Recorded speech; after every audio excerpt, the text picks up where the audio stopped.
This is eNews at 7 live from Johannesburg. I'm Tony Ndoro. Your headlines for this evening.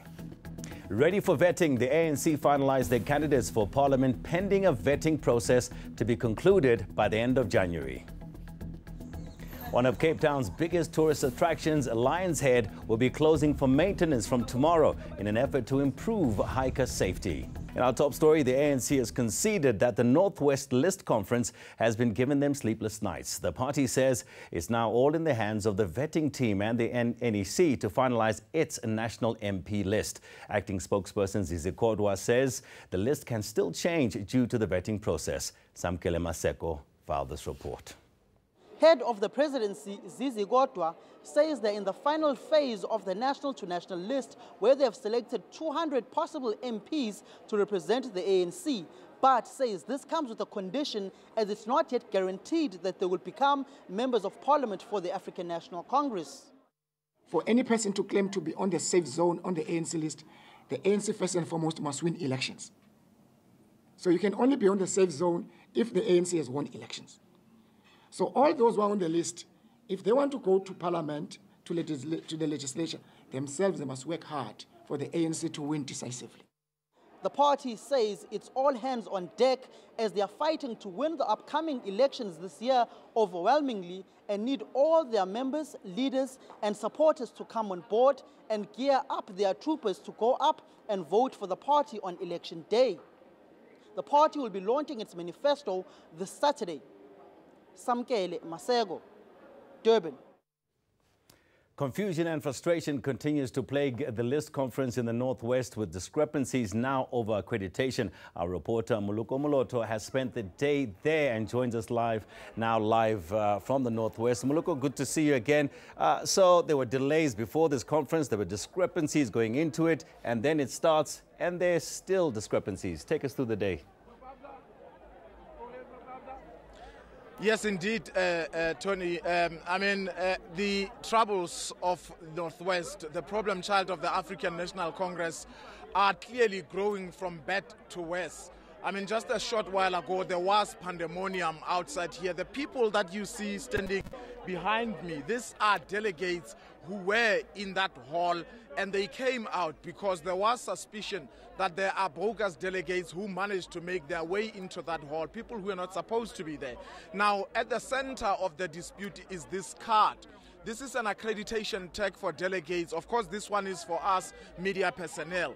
Now, the same tag for delegates, it doesn't have the picture, it doesn't have the name. Now, as a result, it is easy to duplicate it. So there's suspicion that there are ghost delegates here, and voting was meant to start possibly at about 3 p.m. It hasn't started, and this is because of the dispute. But let me bring in Peter Badi. Peter is one of the unhappy delegates. Peter, clearly you guys are happy. There was a bit of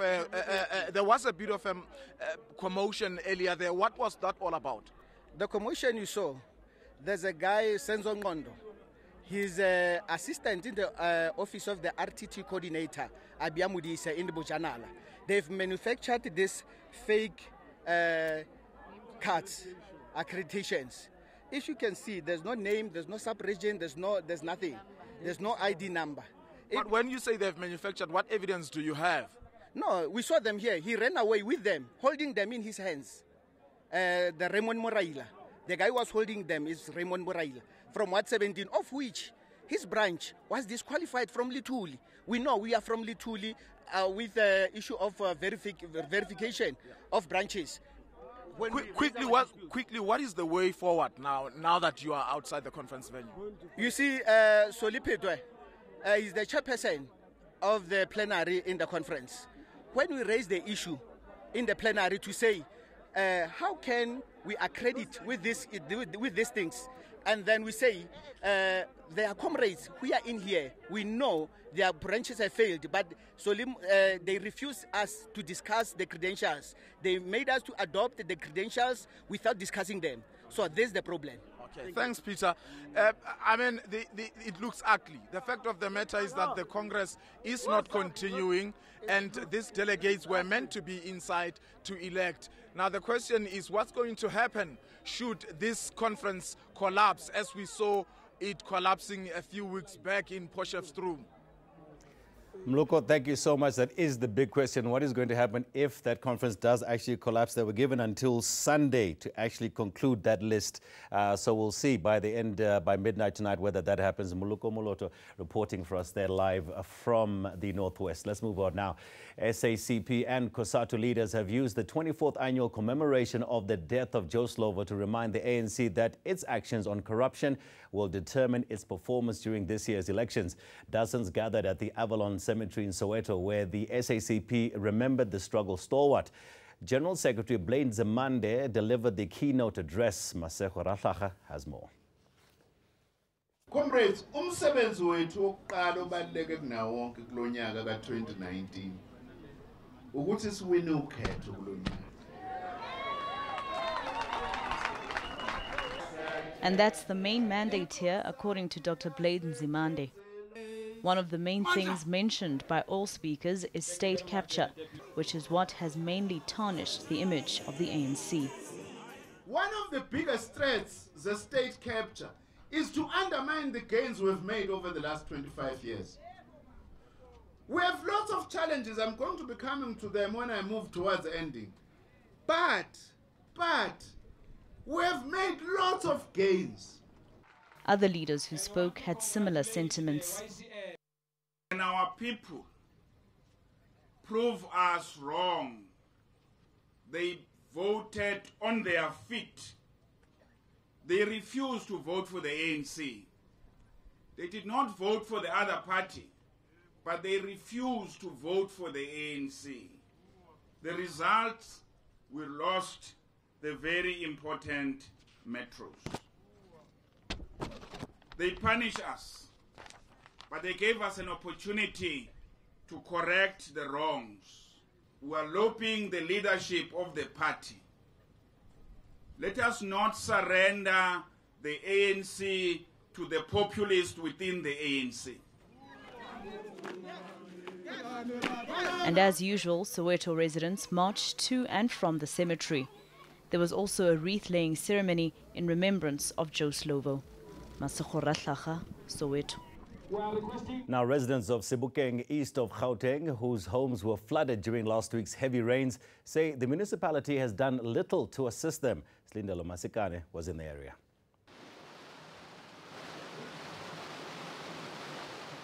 Mop-up operations in Cebu King are moving at a snail's pace. It's been a week since flooding in parts of the area left over 70 homes damaged.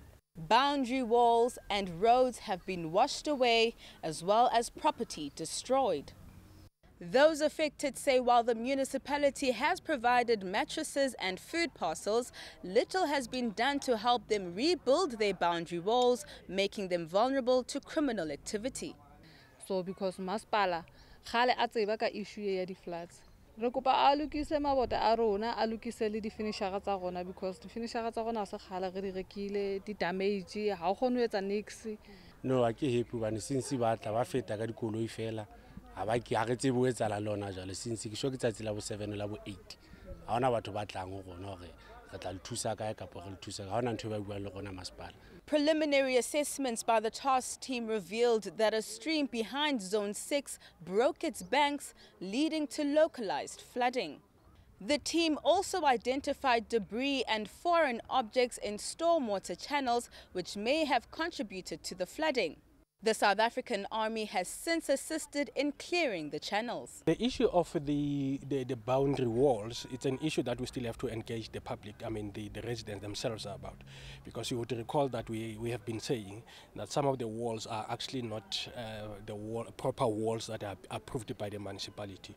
So we've got to look at them and say, are they the adequate walls that were built? Are they approved walls, and how best then do we move forward? We're not saying we're going to rebuild the walls because we have a problem with the walls. A technical report is expected on Wednesday, which will give an estimated cost of the damage. Slindelo Masigan in Cebu King. One of Cape Town's biggest tourist attractions will be closing for maintenance tomorrow. The Lion's Head hiking trail will reopen on the 15th of next month. The mountain attracts thousands daily. Nadine Taron went along on the last hike before that shutdown. The popular tourist attraction has claimed 16 lives since the 1980s. Last year alone, 41 people had to be rescued from the slopes of Lion's Head, the highest number ever. In 2017, Table Mountain National Park compiled an audit report on Lion's Head's footpath networks and made recommendations to improve hiker safety. Notice signs have already been erected, but for the most intensive phase of the maintenance work, all routes on Lion's Head will be closed. Hundreds of people tackled the 5.5-kilometer hike for the last time on Sunday before it closes for more than a month. They all went in on the reward, a 360-degree view of Cape Town and its surroundings, from the peaks of the 12 Apostles to the sand dunes of Atlantis. According to hikers from around the world, the route is more difficult than it looks, but worth every step. We ask them where the route could be improved. Whenever you come here and it's quite busy, the ladders and the where the chains are, maybe they should try and create a more accessible path. I was a little bit worried. There was people carrying children on their back, and I thought, wow, that's dangerous. And people with dogs. So I just don't know, perhaps some more advice here at the bottom on health and safety. According to Table Mountain National Park authorities, the planned maintenance work will ensure the trail remains safe for hikers for longer, and that the natural environment around Lion's Head and Signal Hill are better protected. Nadine Theron, Cape Town. Coming up after the break, all your international news as the United Kingdom prepares for the all-important Brexit vote in Parliament, and the stars are getting ready to come out and play as Hollywood prepares for the Golden Globes Awards later on this evening.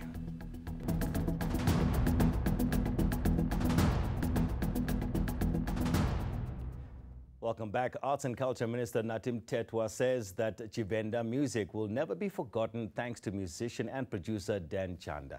The 54-year-old died in Johannesburg at a Johannesburg hospital after suffering heart failure yesterday.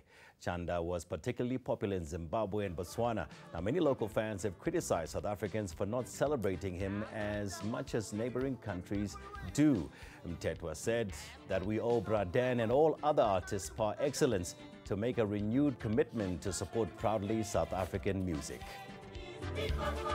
Right, some international news now, and Prime Minister Theresa May said that Britain would be in uncharted territory if her Brexit deal is rejected by Parliament later this month, despite little sign that she has won over sceptical lawmakers. Britain is due to leave the EU on the 29th of March, but May's inability to so far get her deal for a managed exit through Parliament has alarmed business leaders and investors who fear the country is heading for an damaging no-deal Brexit. Yes, we are going to hold the vote. You said it was due to be next week. Actually, the debate starts next week, and the debate will carry on into the following week. But we will be holding the vote. We're talking about the 15th or 14th, or around that sort of timing. Yes. All right. Now, this is a vote that has been promised before. So what we'll be setting out over the next few days is a sort of assurances, is measures in three areas. The first is measures that will be specific for Northern Ireland. The second is a greater role for Parliament as we take these negotiations into the next stage for our future relationship. And the third, and we're still working on this, is further assurances from the European Union to address the issues that have been raised. Now, Hollywood is set to kickstart 2019 with the first award ceremony of the year, the 76th Annual Golden Globes. The Beverly Hills event is one of the few ceremonies that honor both movies and television shows. The stage is set for the ceremony, the 76th Annual Golden Globes. Andy Samberg of Brooklyn Nine-Nine and Sandra Oh of Killing Eve will host the showpiece. Nominations are led by the movie Vice, starring Christian Bale. I want you to be my VP. I want you. You're my vice. Well, George, I'm the CEO. It scoops 6 nominations in total, including Best Motion Picture. Another fan favorite is A Star Is Born, starring Bradley Cooper and Lady Gaga, which got 5 nods. Maybe it's time to let the old ways die. Maybe it's time to let the old Black Panther, which smashed box office sales worldwide, was nominated for Best Motion Picture.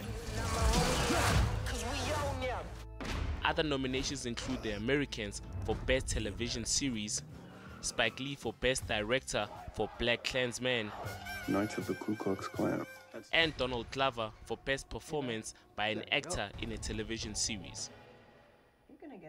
The ceremony will broadcast live on Monday morning on DSTV Channel 104. After the break, we have your weather details, and then Jacob Zuma, the recording artist, is one step closer to becoming a reality as Ladysmith Black Mambazo show interest in a collaboration. Stay with us.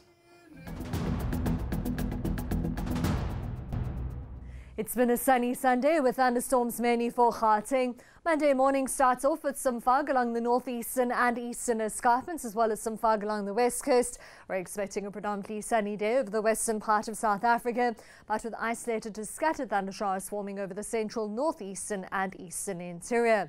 Here's a look at your weather forecast in detail across the country at the start of a brand new week. Sizzling hot weather continues for Uppington at 41, 38 degrees for Prieska with a few thundershowers into Colesberg at 31 degrees. Mostly clear and dry throughout the Western Cape with highs in the mid-20s along the coast between George and Cape Town. Hot over the interior, Worcester and Beaufort West both at 36.